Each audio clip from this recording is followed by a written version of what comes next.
आप सब लोग के नमस्ते प्रणाम। और हम बानी आप सबके छोट भाई म्यूजिक डायरेक्टर प्रियांशु सिंह। क्या है ना भाई ऋतिक सिंह। आप सबके बता दें कि बहुत ही अच्छा गाना, बहुत ही आग बा आप सबके। यार तुम गोरे लग रहे हो, हम लोग भी लाइक और हम भी थोड़ा आगे बहुत ही बड़ा गाना कैच पोस्टर छूटल बा एमएमबी रिकॉर्ड्स से।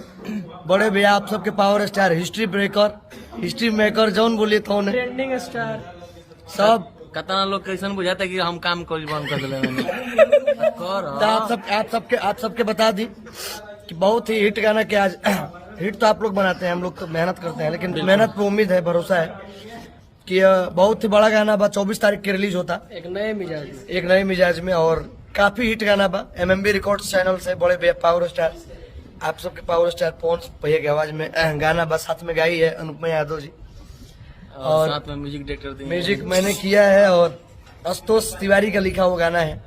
आंसू प्रियांशु की जोड़ी है, और गोल्डी बॉबी जी का वीडियो किया हुआ है। जैसा कि आप लोग जानते हैं कि आंसू प्रियांशु की जोड़ी है, हमेशा सफल रहा है। वीडियो में फिट में फीचरिंग में उसमें निकिता भारद्वाज जी निकिता भारद्वाज जी हैं, बहुत अच्छा काम किए हैं। और वीडियो जब आएगा तो बहुत मजा आएगा, और देखते हैं कल शायद टीजर छोड़ा जाएगा। क्या है ना क्या है ना कितना इस तरह से भैया अपडेट हो जाएगा तो प्लीज हम लोग कहाँ जाएंगे भाई। चलिए, तो प्यार आशीर्वाद आप सबका ऐसे ही मिलते रहे। ब्लॉकबस्टर गाना है, लव यू। गाने को बहुत बड़ा बनाइए।